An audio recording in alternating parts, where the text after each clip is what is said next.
संबंध के रूप में परिणित हुआ। तो प्रभुपाद जी लिखते हैं स्पष्ट रूप में कि दो मित्रों के बीच में गंभीर चर्चा नहीं हो सकता है, इसलिए अर्जुन ने क्या किया, कृष्ण का एक शिष्य का रूप धारण किया, क्योंकि अभी जो चर्चा होने वाली है भगवद गीता में बड़ा गंभीर विषय वस्तु है। ये कोई साधारण विषय वस्तु नहीं है, ये सस्ता विषय वस्तु नहीं है, हल्का विषय वस्तु नहीं है, बहुत गंभीर विषय वस्तु है। वो क्या है वो गंभीर विषय वस्तु? वो है आत्मा। तो इस आत्मा की चर्चा अभी ये श्लोक से लेके 11वां श्लोक से लेके 30वां श्लोक तक एक ही बात को बार बार अनेकों तरीके से भगवान कहते हैं, तुम ये शरीर नहीं हो, तुम आत्मा हो। अभी देखिए ये श्लोक को थोड़ा सा चर्चा करेंगे, प्रयास करेंगे। सबसे पहला, जैसे कोई शिष्य का रूप में अपना शरणागत होता है, गुरु का कर्तव्य होता है शिष्य को डांटना।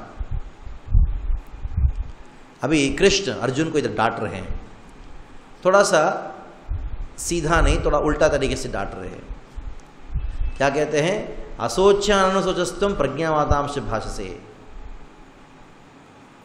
असोच्यान अनुशोचस्तम, इसका अर्थ क्या है?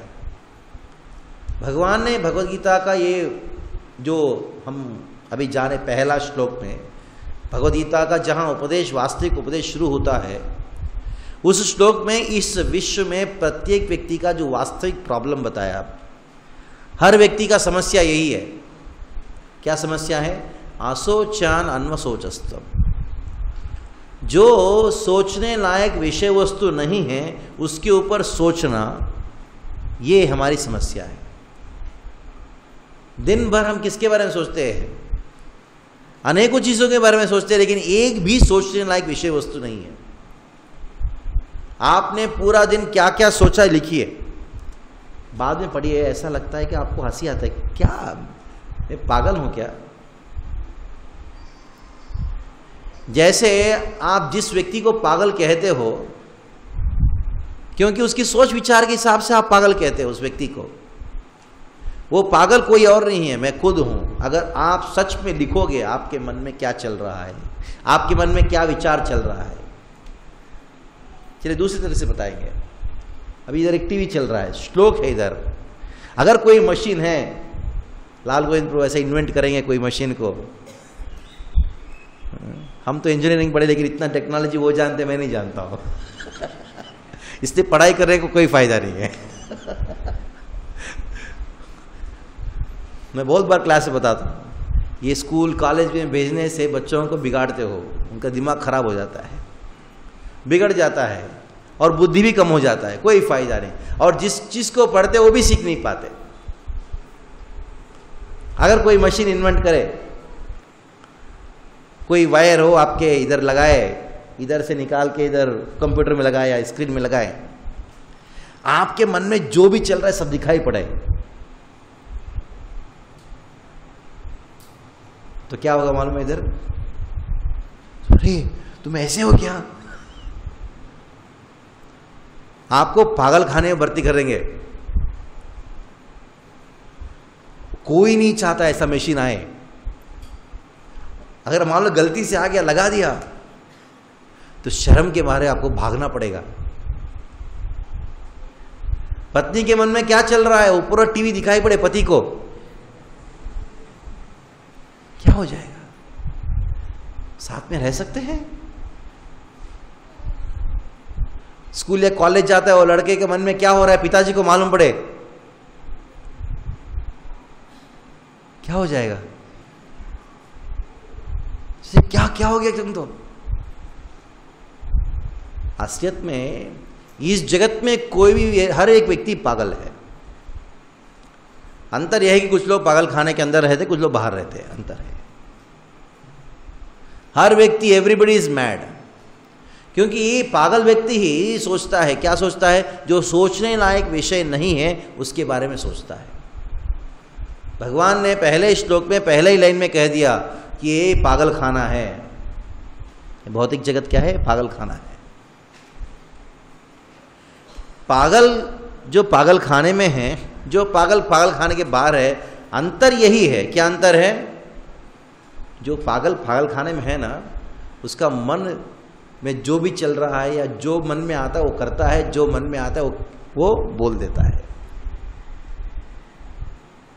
हमारे में अंतर क्या? जो बाहर है, जो मन में है वो नहीं बोलते, और जो मन में आता है वो करते नहीं।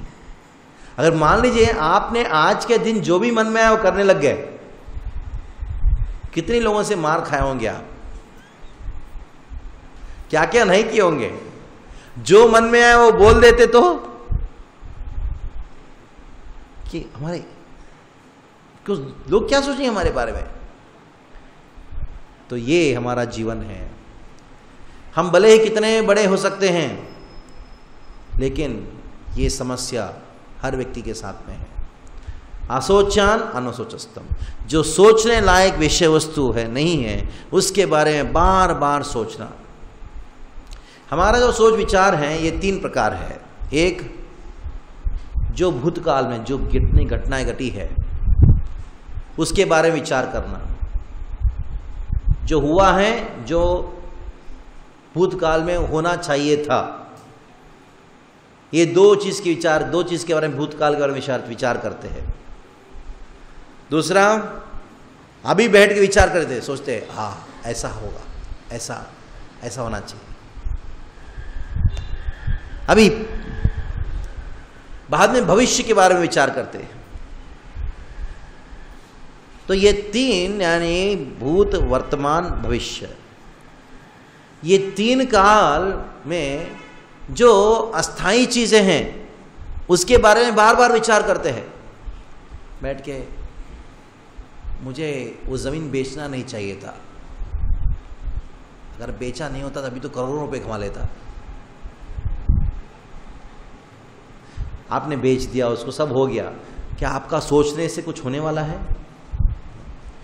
उसके बारे में विचार करके दिन निकाल देते हैं, रात निकाल देते हैं, सोने बिना निकाल देते हैं, खाते टाइम उसके बारे में विचार करते हैं। अगर मेरा शादी उससे हुआ होता तो, इसको कहा जाता है शोक। यानी भूतकाल में जो भी घटनाएं घटी हैं उसके बारे में विचार करते करते हमको अभी दुख लगता है। वो क्या है? वो उसको शोक कहा गया है। अभी वर्तमान काल में जो घटनाएं घट रही है उसके बारे में विचार करते हुए हम दुख अनुभव करते हैं, उसको क्या कहा गया है? मोह। और भविष्य में कुछ होने वाला है उसको स्मरण करते हुए हमको अभी दुख लगता है, वो उसको बोला जाता है भय। और कुछ हो गया तो, मेरे पास खाली 1 करोड़ रुपए ही है, अभी बहुत सारा चीज़ों का दाम बढ़ रहा है, 2-3 करोड़ तो होना चाहिए। और मेरा नौकरी चला गया तो, मेरी पत्नी मुझे छोड़ के चली जाएगी तो, वो हो गया तो, ये हो गया तो इन सब चीज़ों के बारे में विचार करते हुए हमको भय लगता है। तो हमारा मन जो है शोक, मोह, भय, ये 3 प्रकार के जो दुख है, 3 प्रकार के काल के अनुसार आया हुआ दुख है, उसको अनुभव करते हुए पूरा जीवन निकाल देता है। इसलिए भगवान भगवद गीता में सबसे पहला हमारी समस्या को बताया, डायग्नोस कर दिया। हमारी यही समस्या है, असोचान अनसोचस्तम, यही समस्या है। आप अपनी समस्याओं की लिस्ट बनाएंगे या आपकी जो समस्याओं का जो लिस्ट है उसमें एक भी समस्या आपकी समस्या है नहीं। मुझे अच्छा पति नहीं मिला, मेरे बच्चे वो है, मेरा आर्थिक समस्या है, मेरा ये समस्या है, मेरा सम्मान नहीं है, मेरा मान सम्मान नहीं, मुझे पैर का दर्द है, मुझे ये दर्द है, मुझे ये समस्या ही नहीं है। जैसे आप डॉक्टर के पास जाओगे, आप बोलोगे डॉक्टर साहब मुझे तो ऐसा लगता है टाइफाइड है। डॉक्टर बोला आपको टाइफाइड नहीं है, आपको कैंसर है। हम सोचते हैं कि ये मेरी समस्या है, लेकिन डॉक्टर ही बता सकता है कि ये वास्तविकता में हमारी समस्या क्या है। अभी इधर गुरु एक डॉक्टर के बराबर है, शिष्य के। गुरु शिष्य का संबंध इसी प्रकार है एक पेशेंट डॉक्टर का संबंध है, भागवत के 10वें स्कंद में इसको मालूम पड़ता है। परीक्षित महाराज सुखदेव गोस्वामी के पास जब गए तब उन्होंने यही कहा कि आप एक डॉक्टर हो, मैं एक पेशेंट हूं। उसी प्रकार इधर अर्जुन एक पेशेंट के रूप में प्रस्तुत कर रहा है, मैं शरणागत हुआ है। एक पेशेंट को डॉक्टर के पास जाके शरणागत होना चाहिए, नहीं तो डॉक्टर क्या इलाज कर पाएगा। जैसे अर्जुन ने शरण लिया तब तुरंत सबसे पहला एक डॉक्टर जिस प्रकार आपकी समस्या क्या है वो पहचानता है, उसको बोलते हैं डायग्नाइजिंग द डिसीज। अगर समस्या ही नहीं मालूम तो समाधान कहाँ से मिलेगा। अगर समस्या अगर मालूम नहीं है उसको समाधान कोई कर नहीं सकता। जैसे बीमारी क्या है वही नहीं मालूम है तो उसको दवाई क्या दे सकता है। आजकल के डॉक्टर के पास जाओ, वो सब एक्सपेरिमेंट करते हैं। समस्या बीमारी क्या हो मालूम नहीं पड़ता है, तो ये दवाई लो, चला नहीं चला ठीक है, और एक ये तुक्का नहीं चलता है, एक्सपेरिमेंट नहीं कर सकते शरीर के ऊपर। लेकिन भगवान स्वयं कृष्ण, उनको मालूम है क्या बीमारी क्या है। हमारी यही बीमारी है, जो चीज सोचने लायक नहीं है उसके बारे में सोच सोच के खुद परेशान होते हैं, या ख्यालों में जीते हैं, डे ड्रीमिंग। सोचते हैं हाँ मेरा ऐसा घर होगा, मेरा ऐसा परिवार होगा, मेरे पास ऐसा गाड़ी होगा। वो कहाँ रहा अभी, वो एक गटर के बाजू में झोपड़ी में है, उधर बैठ के सोच रहा है ख्यालों पे। ये भी बीमारी है। ये हमारा मन जो है जब इन चीज़ों के ऊपर स्मरण करता है जो सोचने लायक नहीं है। इस भगवद गीता में इन श्लोकों में कि आगे श्लोकों में भगवान यही नहीं करे कि आप सोचो मत, सोचो जो सोचने लायक विषय वस्तु है उसके ऊपर सोचो, जो नहीं सोचने लायक विषय है उसके ऊपर सोच के पूरा दिन मत गवाओ। ये डायग्नोसिंग डिसीज, समस्या मालूम पड़ेगा। क्या समस्या है, असोचान अनसोचस्तम। अभी ये जो बीमारी है, ये बीमारी तो ठीक है। अगर मान लो कोई बीमार है और बाद में सोचता है कि मैं एकदम बिल्कुल ठीक हूं, बीमारी वो बीमारी वास्तविक बीमारी नहीं है। मैं बीमार नहीं हूं करके सोचना, मैं स्वस्थ हूं करके सोचना, ये बड़ा बीमारी है। लेकिन ये प्राय सभी लोग ये बीमारी से ग्रस्त है। एक तो शारीरिक बीमारी है, समझ लीजिए। अगर शरीर से कोई बीमार है लेकिन वो सोचता है कि मैं स्वस्थ हूं, ये और गहरा बीमारी है, ये मानसिक बीमारी है। अगर कोई बच्चा है उसने कुछ भी पढ़ाई नहीं किया है, कुछ नहीं मालूम, लेकिन सोचता है कि है तो बिल्कुल सब आता है मुझे, मम्मी को बोलता है चिंता मत करो एकदम बढ़िया, रिजल्ट आते तो फेल। तो उस बच्चे को, वो बच्चा नहीं पढ़ाई किया वो तकलीफ नहीं है, तकलीफ यह है कि पढ़ाई नहीं किया, कुछ भी नहीं लगा, सोचता क्या है मैं कौन हूं, सबसे बुद्धिमान हूं। जैसे ये जो पागलपंथी हैं, एक पागल तो नॉर्मल पागल है, इससे बढ़कर महापागल है। एक सत्य घटना बताता हूं। एक बार ने इस देश की जो प्राइम मिनिस्टर थे जवाहरलाल नेहरू, आपने सुना था, वो एक बार गए थे पागल खाने में, भर्ती होने के लिए नहीं, वो गए थे देखने के लिए सब ठीक ठाक है कि नहीं। देख रहे थे एक पागल खाना से एक चिल्ला रहा है, एक चीख रहा है, एक टेबल के ऊपर बैठ के कुछ कर रहा है, कोई सोच रहा है कि ये हूँ, कोई ये कर रहा है, कोई पत्थर फेंक रहा है, झगड़ा कर रहा है, कोई रो रहा है। उनको बहुत दया आई, उन्होंने कहा इन सबको सुविधा अच्छा होना चाहिए, सब डॉक्टर को कहा।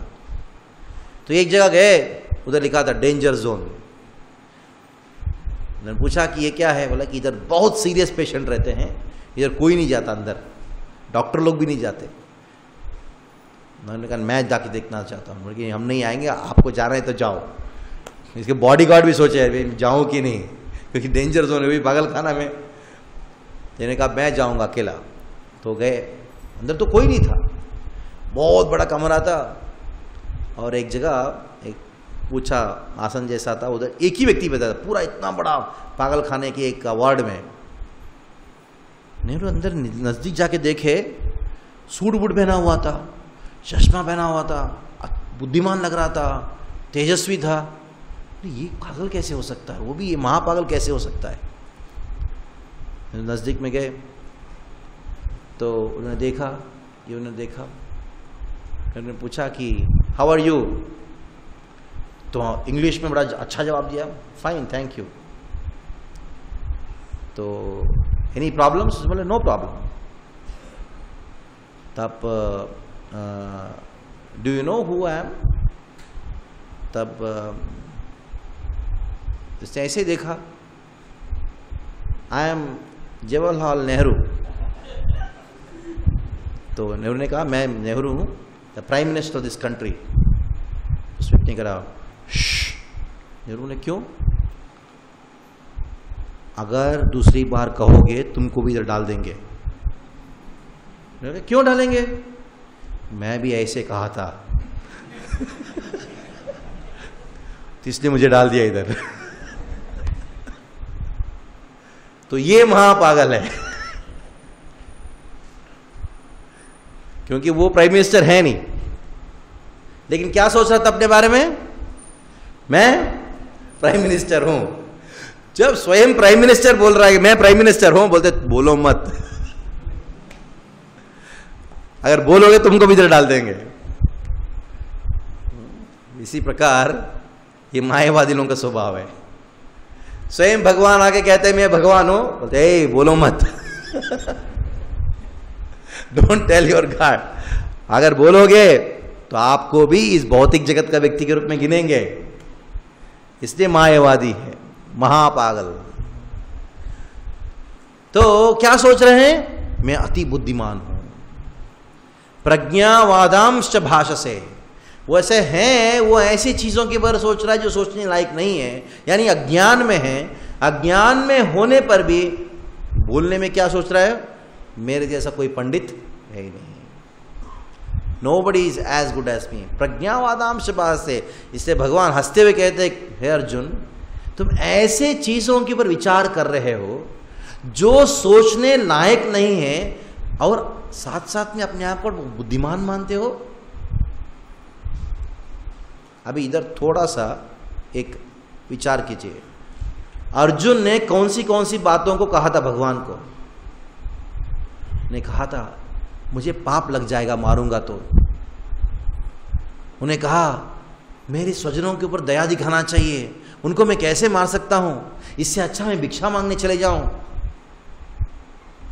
उन्हें कहा कि मैं इनके बिना कैसे भोग सकता हूं। ने कहा अगर युद्ध हो जाएगा, समाज में उत्पात मच जाएगा, स्त्रियां भ्रष्ट हो जाएंगी, वर्णसंकर हो जाएंगे, सारे धार्मिक कार्य खत्म हो जाएगा। अगर देखा जाए लगता है कि कितना बड़े पंडितों वाली बात कर रहा है अर्जुन, इतने महान महान बातें कर रहा है। लेकिन इतने महान बातें अर्जुन ने किया था तो भगवान उन बातों को क्या कहते हैं, ये सब अज्ञान है। अब देखिए भगवत गीता को जो ज्ञान कितना श्रेष्ठ है। अगर ये कहना अगर मैं ये कार्य करूंगा तो मुझे पाप लगेगा, अगर ये अज्ञान है तो ज्ञान क्या है,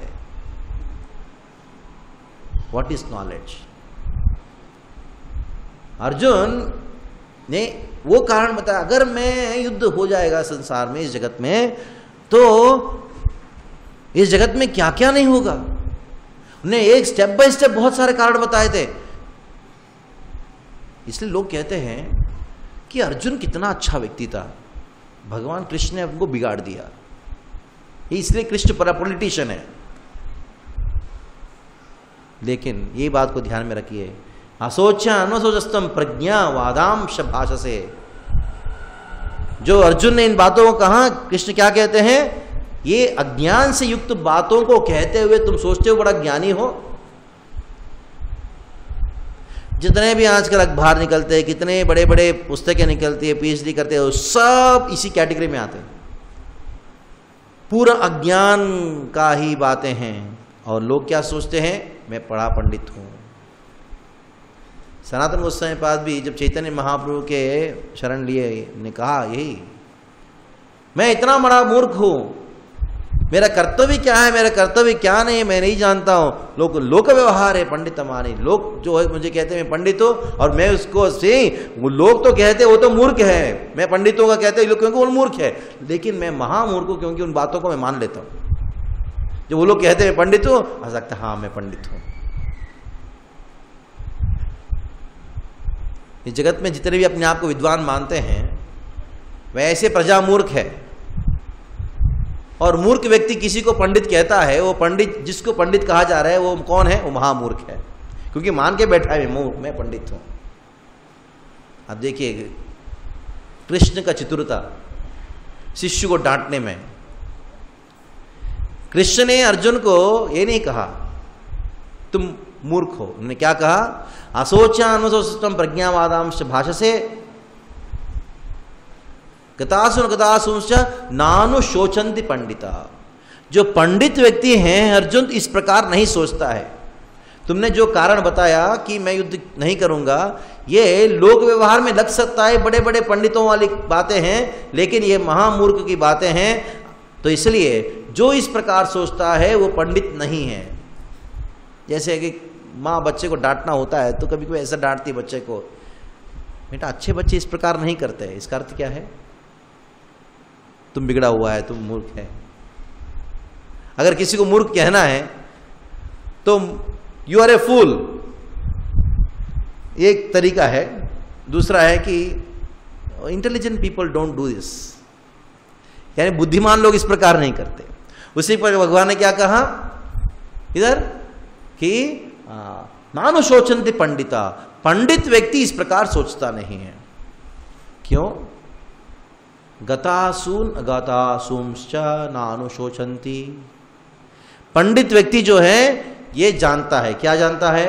गतासून क्या है, दूसरा अगतासून, ये दोनों के बारे में नहीं सोचता है। अभी ध्यान से सुनिएगा, गतासून और अगतासून, इसको समझना थोड़ा मुश्किल है, उसके लिए थोड़ा सा परिचय देता हूं। आप सबने भगवद गीता कोर्स सुना होगा। ये हमारा जो शरीर है, ये शरीर दो प्रकार का है। भौतिक शरीर, एक है स्थूल भौतिक शरीर, दूसरा क्या है? सूक्ष्म भौतिक शरीर। यह स्थूल भौतिक शरीर जो है पृथ्वी जल अग्नि वायु आकाश इससे बना हुआ है, और सूक्ष्म भौतिक शरीर जो है वो किससे बना है? मन बुद्धि अहंकार से बना है। अभी ये शरीर के अंदर आत्मा है। मृत्यु के समय क्या होता है? मृत्यु के समय ये जो आत्मा है वो ये शरीर को छोड़ के दूसरे शरीर में जाता है। जब ये शरीर को छोड़ के दूसरे शरीर में जब जाता है आत्मा, वो अकेला नहीं जाता है, ये सूक्ष्म शरीर के द्वारा आवृत होके जाता है। यानी मन बुद्धि अहंकार के द्वारा आवृत होके, यानी मन बुद्धि अहंकार के अंदर ये आत्मा है, और ये मन बुद्धि अहंकार इस आत्मा को लेके दूसरे शरीर में जाता है। यानी जो लाश या मरा हुआ शरीर जो पड़ा हुआ है वो क्या है? वो पृथ्वी जल अग्नि वायु आकाश के द्वारा बना हुआ स्थूल भौतिक शरीर मात्र है। जब तक ये कंसेप्ट ठीक नहीं होगा मन में, गतासून आसून ये नहीं समझ सकते, गतासून अगतासून ये नहीं समझ सकते। आसून का अर्थ है आत्मा या प्राण, गतासून का अर्थ क्या है? वो चीज जिससे प्राण निकल गया है या आत्मा निकल गया है। गतासून, गता का अर्थ चला गया, यानी वो वस्तु जहां से प्राण चला गया है वो क्या है? वो स्थूल भौतिक शरीर। अगतासून का अर्थ क्या है? वो वस्तु जिसके अंदर से प्राण नहीं गया है, क्या है वो? सूक्ष्म भौतिक शरीर। क्योंकि हमने कहा था मृत्यु के समय क्या होता है? ये आत्मा जो है कहां से चले जाता है? स्थूल भौतिक शरीर से चले जाता है, लेकिन सूक्ष्म शरीर के अंदर अभी भी आत्मा है। इसलिए इधर भगवान क्या संबोधित करते हैं? गतासून का अर्थ क्या है? स्थूल भौतिक शरीर। अगतासून का अर्थ क्या है? सूक्ष्म भौतिक शरीर, सूक्ष्म शरीर जिससे प्राण अभी निकला नहीं है। नानुशोचन्ति पंडिता नानुशोचन्ति। ये स्थूल शरीर के संबंधित चीजें और ये मन बुद्धि अहंकार से बना हुआ सूक्ष्म शरीर संबंधित चीजें, उनके बारे में सोचता नहीं है, क्योंकि ये महत्वपूर्ण नहीं है। यानी इनके संबंधित जो सुख और दुख है उससे आत्मा का कुछ लेना देना नहीं है। इसलिए बुद्धिमान व्यक्ति, पंडित व्यक्ति जानता है सुख आया, ये स्थूल शरीर को सुख आया, उससे वो रमता नहीं है। क्यों? ये कुछ समय के बाद जाने वाला है। अगर इस शरीर को दुख आया, पंडित व्यक्ति जानता है ये भी कुछ दिन के बाद जाने वाला है, इस शरीर ही नहीं रहने वाला है। और मन बुद्धि अहंकार ये भी सूक्ष्म भौतिक शरीर है, भले ही सूक्ष्म है लेकिन भौतिक है, इसलिए उससे मेरा कुछ लेना देना नहीं है। तो ये सूक्ष्म भौतिक शरीर या स्थूल भौतिक शरीर को कितना भी उपचार करूं, ये मेरा समय का व्यर्थता मात्र है। इससे ना मुझे सुख मिलने वाला है ना मुझे संतुष्टि मिलने वाला है। जितना मैं प्रयास करूंगा इस शरीर को सुख पहुंचाने की, उतना दुखी होऊंगा। यही बात भागवत में भी कहा गया है। जैसे व्यासदेव के गुरु नारद मुनि आए, व्यासदेव ने नारद मुनि को स्वागत करके उनको अच्छे से बिठा के उन्होंने स्वागत करके उन्होंने कहा मैं बहुत दुखी हूं, संतुष्ट नहीं हूं, उसका कारण बताइए। तो नारद मुनि सबसे पहले उन्हें यही कहा, बात कहा, शरीरा मनसा एव वा। अगर ये शरीर और मन को मैं करके समझ के बैठोगे, कैसे तुम सुखी हो सकते हो? शरीर आत्मा, मन आत्मा, शरीर को आत्मा समझ के बैठना, यह मन को आत्मा समझना, इसके द्वारा कोई भी संतुष्ट नहीं हो सकता है। व्यासदेव, जो तुमने सारे वेदों का रचना किया, केवल ये शरीर और मन को संतुष्ट करने वाली बातों का रचना किया, जो वेदों की रचना किया करने के बाद भी तुम संतुष्ट नहीं हो, तो उन वेदों को पालन करने वाले कैसे संतुष्ट होंगे? नहीं होंगे।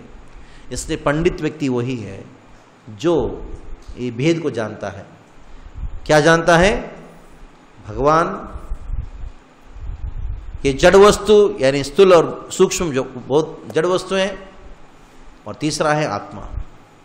इसको पंडित कहा गया है, और कोई भी व्यक्ति को पंडित नहीं कहा जा सकता। इसलिए भगवद गीता में इस श्लोक की तात्पर्य प्रभुपाद जी लिखते हैं, knowledge means to know matter, spirit and controller. ज्ञान का अर्थ है कि आत्मा, ये शरीर और इन दोनों को नियंत्रण करने वाले भगवान, इन तीनों को जानना। जो ये तीनों को नहीं जानता है, तीनों को नहीं जानने का अर्थ क्या है? ये तीनों के बीच में संबंध, ये तीनों की वास्तविक स्थिति, तीनों के बीच में भेद और तीनों के बीच में संबंध। जब तक ये तीन विषय वस्तु के बारे में, तीन चीज को नहीं जानता है, वो मूर्ख है। जो ये तीन विषय वस्तु के बारे में, तीन प्रकार की जो चीजें हैं जानता है, वो कौन है? वो पंडित है। इसलिए पंडिता शब्द महत्वपूर्ण है। पंडिता का अर्थ क्या है? जो ये तीन चीजों के विषय में, तीन प्रकार के जो चीजें जानता है। क्या है वो तीन चीजें? आत्मा, शरीर और भगवान। और तीनों की वास्तविक स्थिति, इन तीनों के बीच में भेद और तीनों के बीच में संबंध। पूरा भगवद गीता यही है। क्या है? खाली ये तीन चीजें। ज्ञान का अर्थ ये है, नॉलेज मीन्स दिस।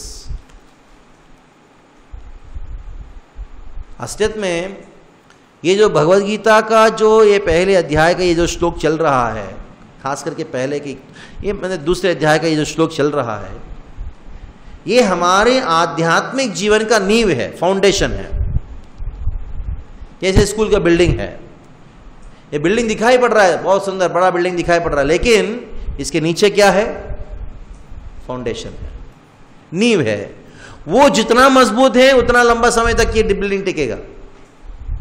उसी प्रकार जिसकी चेतना में भगवान की ये जो श्लोकों का जो मर्म है, जिसकी चेतना में जितना मजबूती से गहराई से है, उनका आध्यात्मिक जीवन का बिल्डिंग उतना लंबा टिकेगा।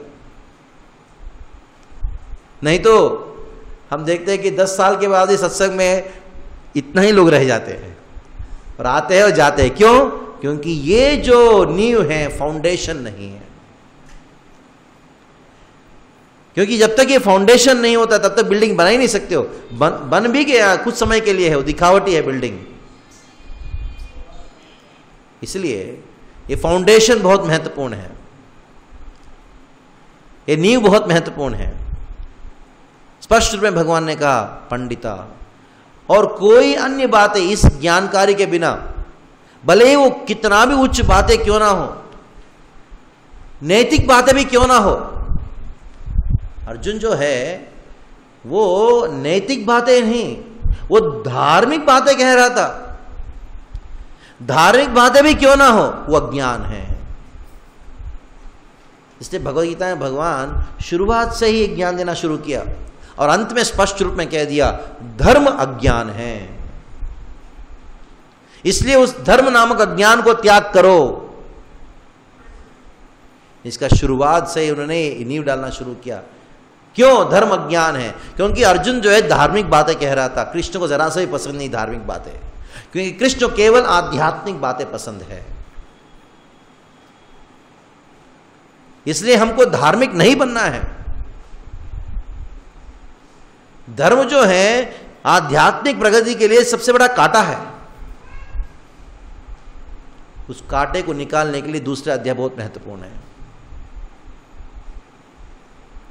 क्योंकि धर्म का अर्थ क्या है? मैं इस देश का हूं, इसलिए मैं इस देश की सेवा करना मेरा धर्म है। मैं इस जात का हूं, इसलिए मुझे इस जात की सेवा करना मेरा धर्म है। मैं इस परिवार का हूं, इसलिए इस परिवार की सेवा करना मेरा धर्म है। मैं इस समाज का हूं, तो इसलिए इस समाज की सेवा करना मेरा धर्म है। ये धर्म की कांटा जब तक घुसी रहेगी तब तक कोई भी व्यक्ति आध्यात्मिक प्रगति नहीं कर सकता। इम्पॉसिबल। गीता भागवत के अंदर प्रवेश नहीं कर सकता। कर भी दिया तो गीता भागवत को ही धार्मिक ग्रंथ के रूप में प्रस्तुत करेगा। इसलिए गंभीर विषय वस्तु है। धर्म जो है गंभीर विषय वस्तु नहीं है, आध्यात्म जो है गंभीर विषय वस्तु है। क्योंकि धार्मिकता में व्यक्ति भूल जाता है मैं मरने वाला हूं, लेकिन आध्यात्मिकता में याद दिलाया जाता है शरीर नश्वर है, खत्म होने वाला, कभी मर सकता है। इससे जागृत रहता है। धार्मिक व्यक्ति सोया रहता है, लेकिन आध्यात्मिकवादी जो है हमेशा जागृत रहता है। इसलिए उपनिषदों में कहा गया उत्तिष्ठा, वेकअप, उठो, जागृत रहो। प्राप्यावराम निबोधता, आपको वराम निबोधता, आप एक महान शरीर प्राप्त हुआ है, सुंदर बुद्धि प्राप्त हुआ है, मनुष्य जन्म प्राप्त हुआ है। शूरस्य धारा निहिता दुरतया दुर्गम पतस्यत् कवयो वदंती। ये आध्यात्मिक जीवन जो है वो ब्लेड के ऊपर चलने के बराबर है। इसलिए सावधान रहो, होशियार रहो, जागृत रहो। सो मत, धर्म की गोद में सो मत।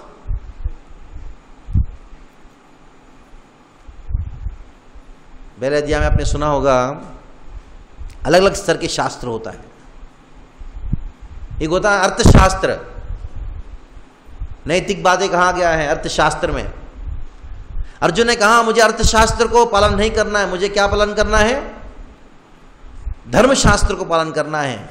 लेकिन ये भगवद गीता जो है धर्मशास्त्र से परे है, वो ज्ञान शास्त्र के अंतर्गत आता है। और ज्ञान शास्त्र परे भक्ति शास्त्र जो भागवत इत्यादि ग्रंथ है। इसलिए ये धर्म नामक कीड़ा को निकालना है। ये जो दूसरे अध्याय के श्लोक है उसको बार बार उच्चारण कीजिए। अर्जुन का तर्क को भी भगवान ने क्या कहा? असोचान सोचस्तम, फालतू बातें हैं। प्रज्ञावादांश भाषसे गतासून, क्योंकि पंडित व्यक्ति जो है, ये जो शरीर है, ये मन है, इनकी जो संबंधित चीजें हैं उनको जरा सा भी सोचता नहीं है। He just forgets. क्योंकि वो महत्वपूर्ण नहीं है। ये शरीर और मन चल रहा है क्योंकि आत्मा की वजह से, आत्मा महत्वपूर्ण है, उसके बारे में विचार करता है, आध्यात्मिक प्रगति के बारे में सोचता है, मैं कैसे आध्यात्मिक प्रगति करूं, हमेशा उसके बारे में सोचता है।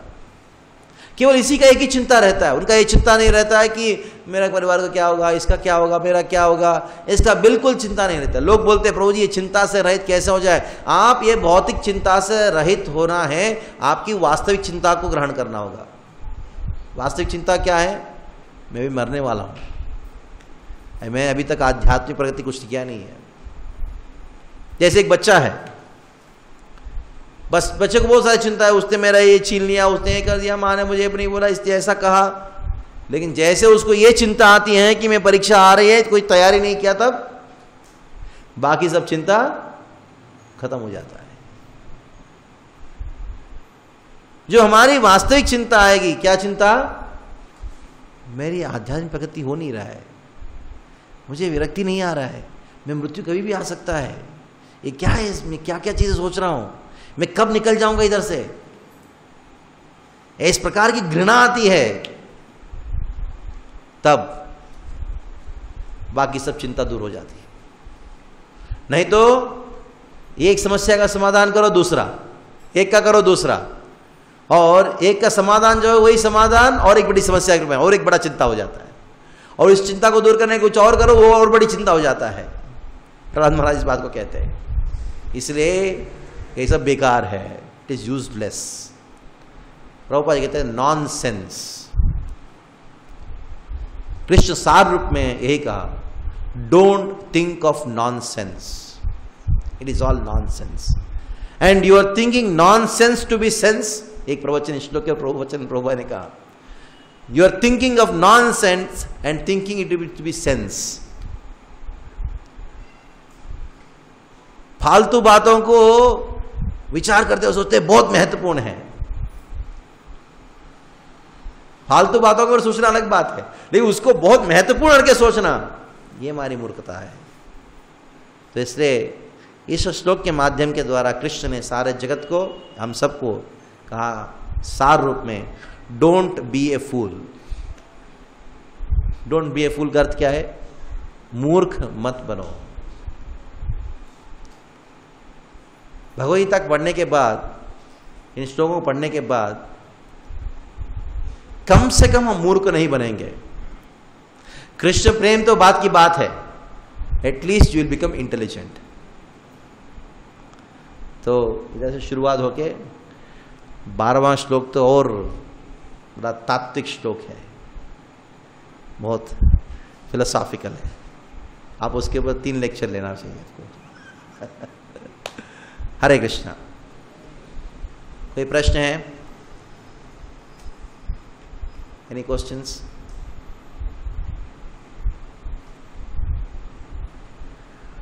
हाँ,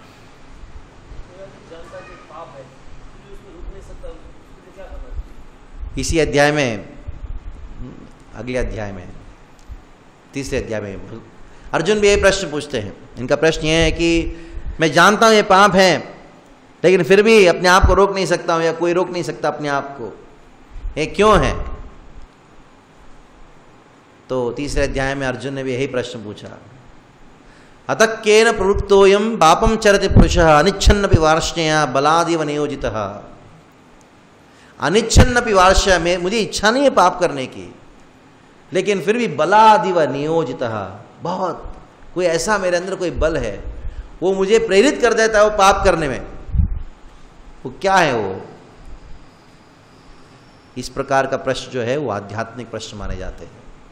अर्जुन ने ये प्रश्न पूछा। This is called spiritual thinking. Spiritual thinking मतलब ये है, आध्यात्मिक विचार मतलब ये है, इस प्रकार का प्रश्न। जैसे अर्जुन ने इस प्रकार का प्रश्न पूछा तो भगवान ने कहा,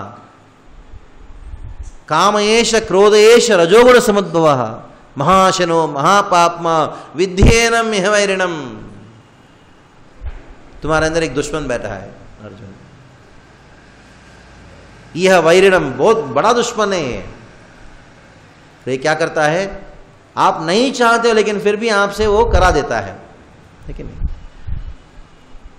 दुश्मन का अर्थ यही है, जो आप नहीं चाहते हो वो आपसे करा देता है, वो दुश्मन है। यानी जो आपको नहीं करना चाहिए उसको आपको करा देता है, वो दुश्मन है। कोई कहता है कि ये मेरा एकदम क्लोज फ्रेंड है, बड़ा करीब मित्र है, हम दोनों साथ में सिगरेट पीते हैं, साथ में दारू पीते हैं, लेकिन मालूम है दोनों एक दूसरे के दुश्मन हैं क्योंकि एक दूसरे को वो चीज करा रहे हैं जो करना नहीं चाहिए। तकलीफ की बात यह है, हर व्यक्ति उस दुश्मन को मित्र बनकर बैठा है, मित्र बना के बैठा है। तो आध्यात्मिक जीवन का शुरुआत होता है इस पहचाने में, यह है दुश्मन। जो उस दुश्मन को मित्र मान के बैठा है, धार्मिक मित्र है तो ऐसा मित्र जो है हमको डुबाने वाला है। तो सबसे पहला है कि ये जानना कि ये मेरा दुश्मन है। कौन है वो? काम रूपेण कौन्तेय दुष्पूरेण अनलेन च। जो कहां से उत्पन्न होता है? रजोगुण से उत्पन्न होता है, जो क्रोध के रूप में परिणत होता है। कामयेश क्रोधयेश रजोगुण समुद्भव। महाशनो, ये सब मुझे खा जाएगा, खत्म कर देगा ये। महापापमा, मुझे इतना महान पाप करा देता है कि मेरा बड़ा दुश्मन है।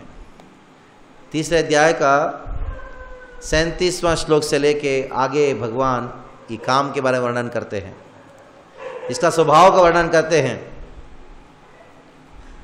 तो क्या है वो प्रॉब्लम? कौन है वो शत्रु? मेरे हृदय में जो काम है, मेरे हृदय में जो इच्छा है, कोई चीज को प्राप्त करना है, इस व्यक्ति को प्राप्त करना है, इसको भोगना है, इस वस्तु को भोगना है, ये पुरुष को भोगना है, ये स्त्री को भोगना है, ये चीज को लेना है, इसको काम कहा गया है, इसको भोग की प्रवृत्ति कहा गया है। ये मेरा दुश्मन है।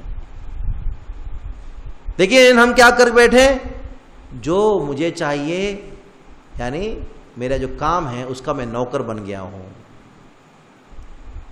ये मेरा तकलीफ है। I become a servant of my desires. मेरी इच्छा जो है मेरे अनुसार रहना चाहिए, लेकिन इच्छा के अनुसार मैं कार्य करता हूं। मैं इसलिए करता हूं कि मैं चाहता हूं। मेरे चाहत का अर्थ क्या है? इच्छा, काम। यानी काम ने क्या किया? हमको नौकर बना के रख दिया है। काम कौन है? वास्तविकता मेरा दुश्मन है, यानी मैं मेरा दुश्मन का नौकर बन गया हूं और सोचता हूं कि मैं ये करूंगा तो मैं सुखी हो जाऊंगा। कोई भी व्यक्ति आपका दुश्मन का नौकर बनोगे, सुखी होगे?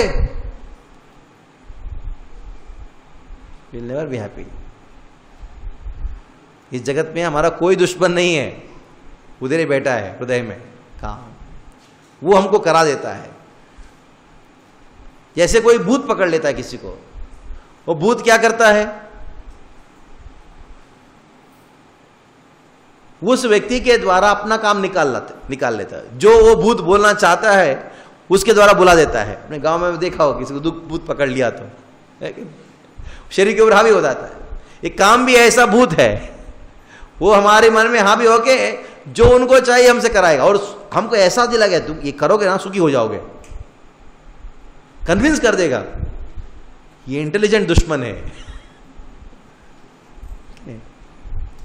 बहुत इंटेलिजेंट दुश्मन है। सोच रहा है कि हमको लगता है कि बड़ा मेरा क्लोज फ्रेंड है, लेकिन ये क्लोज फ्रेंड नहीं है, ये इंटेलिजेंट एनिमी है। क्योंकि आपको ये समझा दिया कि मैं बहुत करीब हूं, लेकिन है आपका दुश्मन।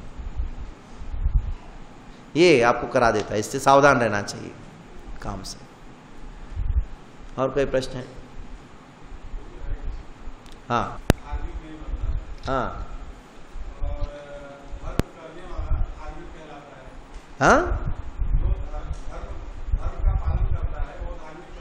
हाँ, कहाँ कहा है बात को? कहाँ कोई कहा जानते? उल्टा भगवान ने ही कहा सर्वधर्मान परित्यज्य मामेकम शरणम व्रज। इससे गीता पढ़ो, गीता पढ़ने के बाद आपको बोलना चाहिए भगवान ने कहा। मेरा आपने कहा, भगवान ने कहा कि धर्म का पालन करो, लेकिन मैंने एक भगवद गीता का एक श्लोक कोट किया जहां भगवान कहते धर्म का पालन मत करो। तो स्पष्ट रूप में भगवान ने क्या कहा? धर्म का पालन मत करो। सर्वधर्मान परित्यज्य, परित्यज्य का अर्थ क्या है? त्याग करो। भगवद गीता का बहुत प्रसिद्ध श्लोक है प्रभु जी। आप दीक्षित भक्त है ना? दीक्षा लिया? नहीं दीक्षित है ना? अभी हो जाएगा आपका। अभी मालूम पड़ेगा धर्म का त्याग करना चाहिए। धर्म का त्याग करेंगे तभी आध्यात्मिक गेट में, आध्यात्मिक का जो महल में प्रवेश है, जो भगवद गीता में अंत में भगवान ने कहा, उसी भागवत में शुरुआत में कहा गया है। क्या कहा गया है? धर्म प्रोजित कैदवोत्र परमो निर्मत्सराणाम सताम वेद्यम। भागवत को कौन समझ सकता है? जिसने धर्म को त्याग करके निर्मत्सर बन गया है। ठीक, उनको नहीं, ऐसा क्यों कहा भगवान ने? ऐसा सोच रहे, ऐसा नहीं करना चाहिए उनको, हम सबको धार्मिक होना चाहिए। ये सत्य है, इट इज ट्रूथ। क्योंकि ये जो धर्म है किसके साथ संबंध है? शरीर और मन के साथ संबंध है। मैं ब्राह्मण हूं, अगले जन्म में हो सकता है कुत्ता बन जाए। कुत्ता का धर्म क्या है? भोगना। इवन कोई सन्यासी भी बन जाए, अगले जन्म में वो सन्यास का डंडा लेके बाहर आएगा। चैतन्य महाप्रभु क्या कहते हैं?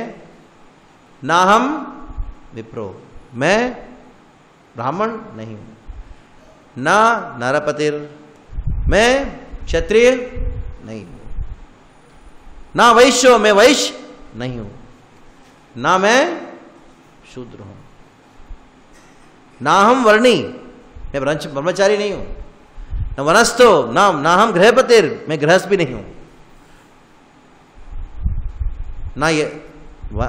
ना वनस्थो, मैं वानप्रस्थ भी नहीं हूं, और मैं यति भी नहीं हूं, मैं सन्यासी भी नहीं हूं।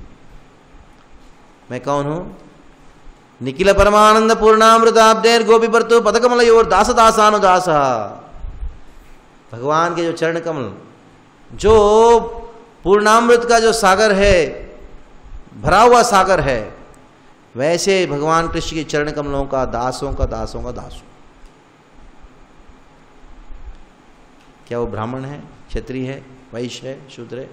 चैतन्य महाप्रभु की वाणी है। तो चैतन्य महाप्रभु ने कहा सबको ऐसे ही सोचना चाहिए, मैं कृष्ण के भक्त का भक्त का भक्त का भक्त हूं, उनका सेवक का सेवक का सेवक का सेवक का सेवक हूं।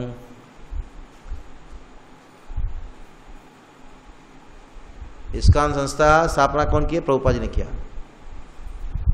अरे प्रभुपाद जी सोचे होते मैं सन्यासी हूं, मैं गुरु हूं, क्या हिप्पियों को झूठा निकालते हैं? प्रभुपाद ने सोचा कि एक जगह लेक्चर में कहा मेरे गुरु के आप प्रतिनिधि हो, मेरी उनकी आज्ञा को मुझे पालन करने में मेरे गुरु ने आपको भेजा, इसलिए मैं आपकी सेवा कर रहा हूं। यह आध्यात्मिकता है। ये सोचना मैं सन्यासी हूं तो क्या हुआ, मैं गृहस्थ तो क्या हुआ, पत्नी मर गई तो खत्म हो गया तुम्हारा गृहस्थी, खत्म हो गया वेद। तो मैं गृहस्थ इतना साल से बोला, खत्म हो गया। ये मूर्खता है। मूर्खता नहीं है, ये हमारी पागलपंती है। मूर्ख भी अच्छा है, ये पागल भी अच्छा है। लेकिन पागल सोचना कि मैं पागल नहीं हूं, बिल्कुल ठीक हूं, यह तकलीफ है। जैसे वो महापागल था ना, वो तकलीफ है। पागल का भी इलाज है, पागलपंती का भी, लेकिन महापागल का कोई इलाज नहीं। ठीक है, और कुछ? हरे कृष्ण।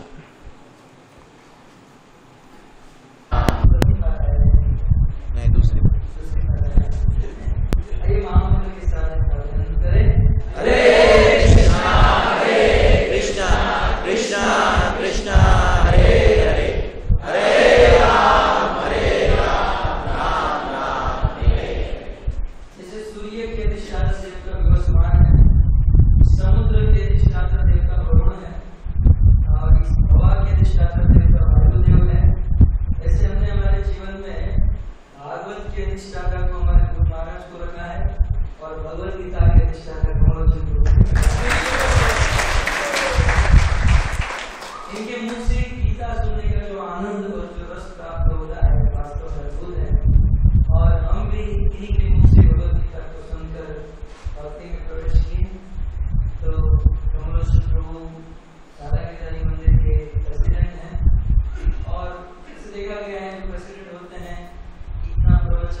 यहाँ से आप सभी भक्तों से निवेदन करते हैं प्रति रविवार को श्री गोपाल जी की कृपा से प्रीति भोज कार्यक्रम होता है, तो आप इस्कॉन शिष्यालय के कार्यक्रम में आइए और मंदिर का दर्शन का प्रवचन का एवं प्रसारण का पूर्ण रूप से लाभ।